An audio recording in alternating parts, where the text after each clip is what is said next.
Salut les carveurs. Alors aujourd'hui je vous fais la suite de la vidéo précédente sur l'inclinaison.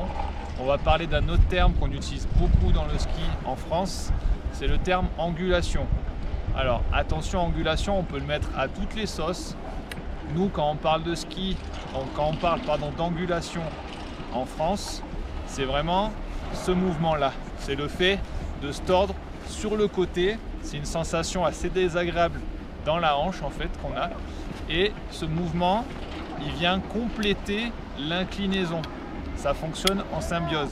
C'est pour ça que je vous invite, si vous n'avez pas vu la vidéo sur l'inclinaison que j'ai fait précédemment, cliquez là, vous la regardez et ensuite vous regardez celle-ci.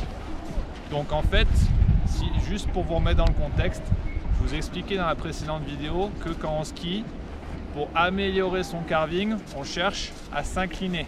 Donc en fait, on se laisse aller sur le côté et on se retrouve avec un centre de gravité qui est décalé par rapport à nos pieds.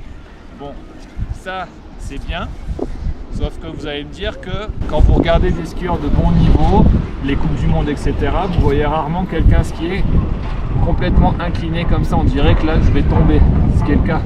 Donc en fait, en même temps, on fait ce mouvement où on se laisse incliner, on rajoute aussi cette fameuse angulation. C'est pour ça que les deux mouvements fonctionnent vraiment ensemble.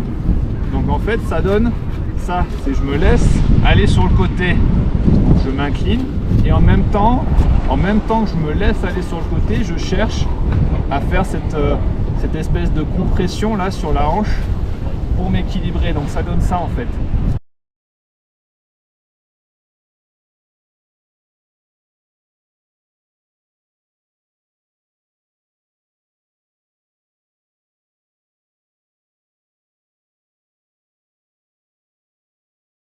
Donc là je me retrouve avec toujours mon centre de gravité qui est décalé par rapport à mes pieds, ce qui me permet d'avoir beaucoup de prise de quart, et en même temps l'angulation me permet de valider un appui vraiment fort sur mon pied extérieur. Voilà.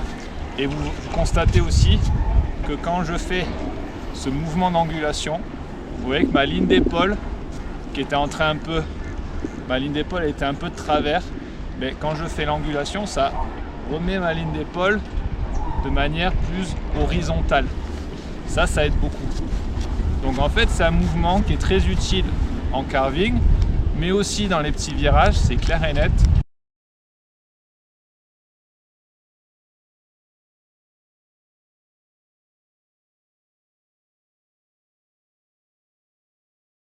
Et en fait, on en a aussi plus ou moins besoin en fonction des types de neige qu'on skie et des types de virages. Plus on est sur des virages très courts, plus on a vraiment besoin de ce mouvement.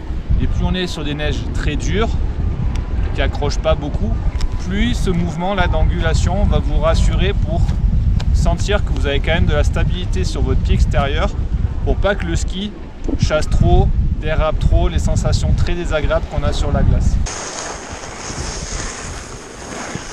Oh non! Voilà, donc j'espère que ce mouvement vous parle. Je vous invite vraiment à le tester et n'hésitez surtout pas à me dire dessous en commentaire ce que vous en pensez. À une prochaine, ciao ciao!